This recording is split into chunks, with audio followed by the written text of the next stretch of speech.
Hello મિત્રો, નમસ્કાર. સ્વાગત છે તમારું અમારી ચેનલમાં. બધાને રામ રામ, સીતારામ. તો આજે આપણે બનાવવાના છીએ બટાકાનું શાક, પૂરી અને ફ્રૂટ સલાડ. તો ચાલો આપણે રેસીપી જોઈએ. તો મિત્રો, આપણે બટાકા લઈ લીધા છે. આપણે બનાવવાનું છે બટાકાનું સાલવાળું શાક. અને બટાકાને આપણે ઝીણી કટકી કરી લેવું.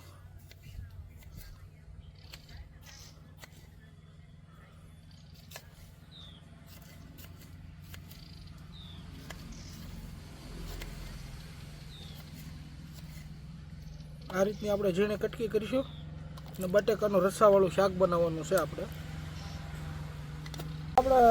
ચૂલો ચાલુ થઈ ગયો છે.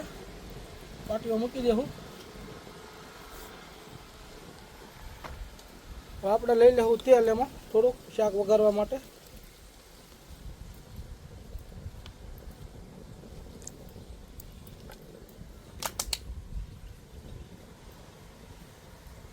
મિત્રો, આપણું તેલ આવી ગયું છે. તો આપણે એમાં નાખી દઈશું રાઈ.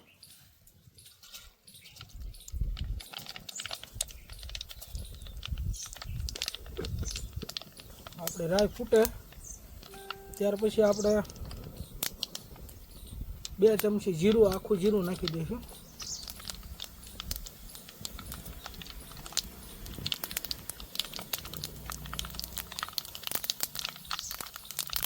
અને મીઠો લીમડાના પાન નાખી દઈશું.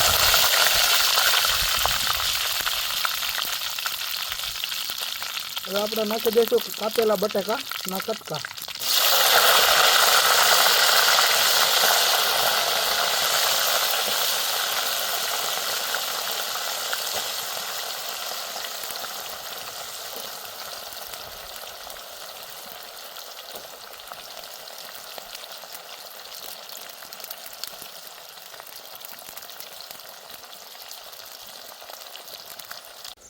તો મિત્રો, આપણે આમાં નાખી દઈશું મસાલા. 1 ચમચી હળદર, 2 ચમચી લાલ કાશ્મીરી મરચું, 1 ચમચી ધાણા જીરું પાવડર અને 2 ચમચી મીઠું સ્વાદ અનુસાર.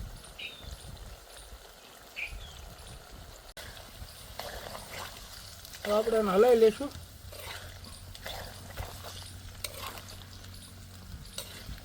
તો આપણે હવે આમાં નાખી દઈશું પાણી.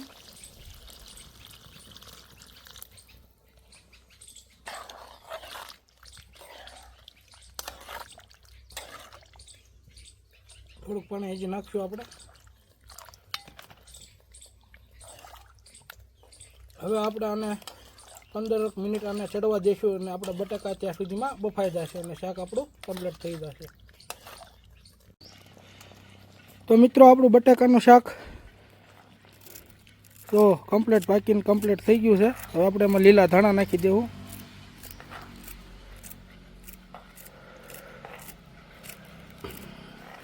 જો ફર્સ્ટ ક્લાસ મસ્ત રસાવાળું સાલવાળા બટાકાનું શાક કમ્પ્લીટ તૈયાર થઈ ગયું છે. હવે આપણે આને નીચે ઉતારી લેવું.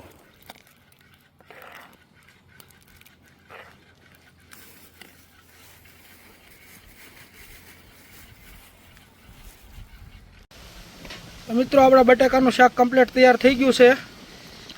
જો ફર્સ્ટ ક્લાસ તૈયાર થઈ ગયું છે. હવે આપણે આને નીચે ઉતારી લઈશું. તો મિત્રો, આપણો ચૂલો ચાલુ છે. હવે આપણે મૂકી દઈશું ફ્રૂટ સલાડ માટે દૂધ ગરમ કરવા માટે. આપણે તવી લઈ લીધી છે. હવે આપણે દૂધ લઈ લેવું એમાં.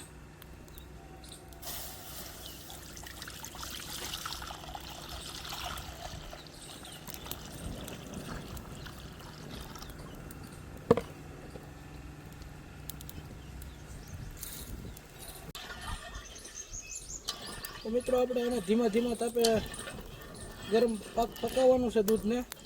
અને તવેથી હળવું હળવું હલાવવાનું છે એક ધારું સતત. અને આપણું દૂધ ગરમ પાકી જાય ત્યાં સુધી આપણે ફ્રૂટ કાપી લઈએ. તો મિત્રો, આપણે ફ્રૂટ સલાડ માટે ફ્રૂટ લઈ લીધું છે. સફરજન, ચીકુ, કેળા અને દાડમ. ચાલો આપણે આનું ઝીણું કટિંગ કરી લઈએ. મિત્રો, આપણે ચીકુની ચાલ ઉતારી લઈશું, પછી આનું કટિંગ કરીશું. તો મિત્રો, આપણે ચીકુની ચાલ ઉતારી લીધી છે. આપણે આનું ઝીણું ઝીણું કટિંગ કરી લેવું, એકદમ ઝીણું કટિંગ કરવાનું છે.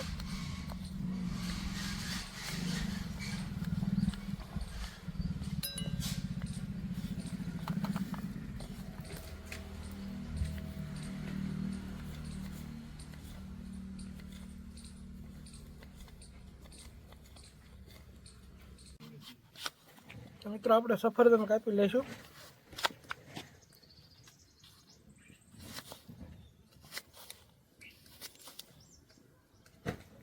મિત્રો આપણે કેળા લઈ લીધા છે, કેળાની ઝીણી ઝીણી કટકી કરી લેવું.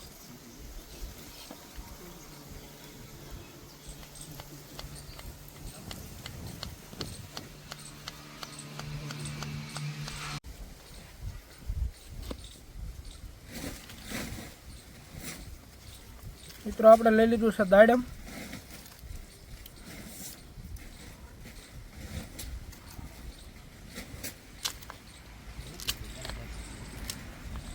મિત્રો આપણે લઈ લીધા છે સફરજન, દાડમ, કેળા અને ચીકુ. આવું ઝીણું ઝીણું કટિંગ કરી લેવાનું છે. મિત્રો આપણું દૂધ પાકી ગયું છે, કમ્પ્લીટ ઘાટું થઈ ગયું છે. હવે આપણે આમાં નાખી દઈશું ફ્રૂટ સલાડનો મસાલો.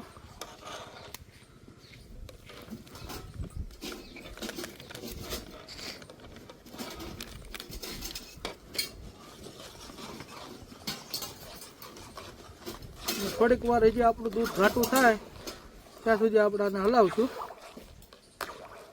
મિત્રો આપણું દૂધ એકદમ પાકી અને ઘાટું થઈ ગયું છે. હવે આપણે આમાં ખાંડ નાખી દેવું ગળપણ પ્રમાણે. મેં આમાં 150 ગ્રામ ખાંડ નાખી છે.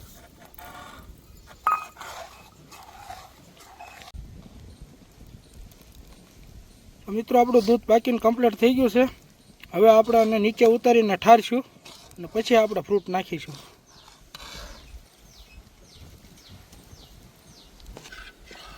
મિત્રો દૂધ આપણું ઠરી ગયું છે, તો હવે આપણે આમાં નાખી દઈશું કાપેલું ફ્રૂટ, ચીકુ, કેળા,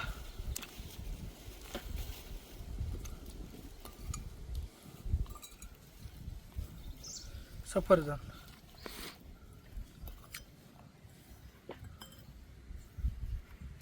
સીતાફળ,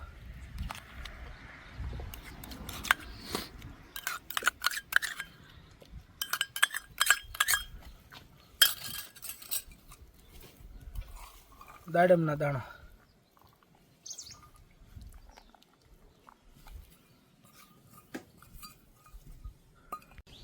મિત્રો આપણે આને ધીમે ધીમે હલાવી લઈશું.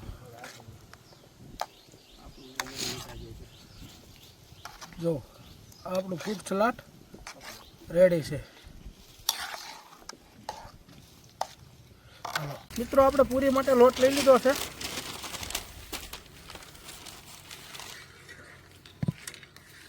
આ પ્રોગ્રામ આપણે 7 થી 8 લોકો માટે કરીએ છીએ, એ પ્રમાણે આપણે વસ્તુ લીધી છે બધી.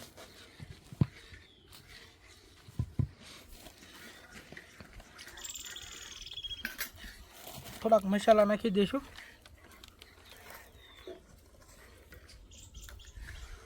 મીઠું સ્વાદ અનુસાર, લાલ મરચું પાવડર,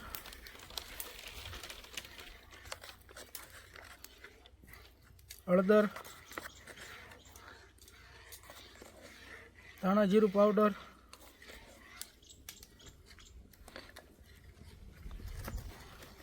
જીરું અને મોણ માટે આપણે તેલ લઈ લેવું.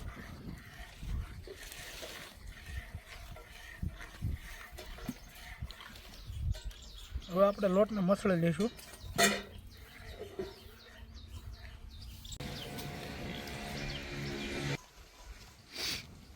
મિત્રો આપણો લોટ બંધાઈ ગયો છે. હવે આપણે થોડુંક તેલ લઈ લેવું અને લોટને મહળીશું.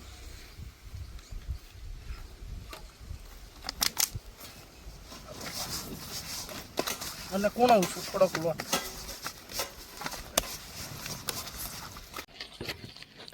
તો મિત્રો આપણે પૂરીઓ માટે નાની નાની ગોળીઓ વાળી લીધી છે. હવે આપણે આની પૂરી વણશું. તો મિત્રો આપણો પાટિયો લઈ લીધો છે પૂરી તળવા માટે. હવે આપણે એમાં તેલ લઈ લેવું.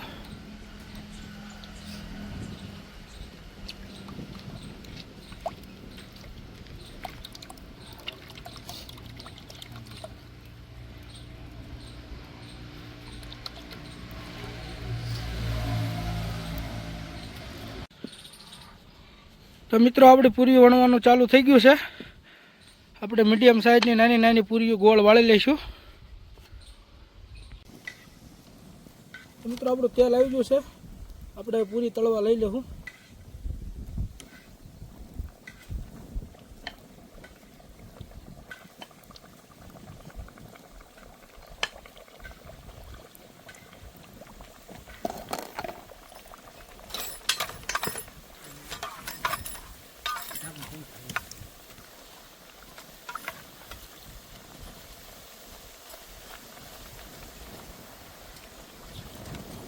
તો મિત્રો આપણી પૂરીઓ એકદમ ફૂલી અને કમ્પ્લીટ.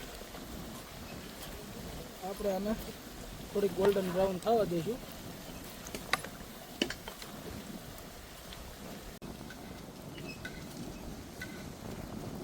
મિત્રો આપણી પૂરીઓ આકી ગઈ છે. આપણે આને કાઢી લેવું.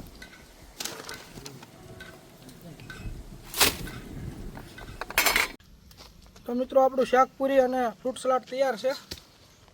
હવે આપણે જમી લઈએ.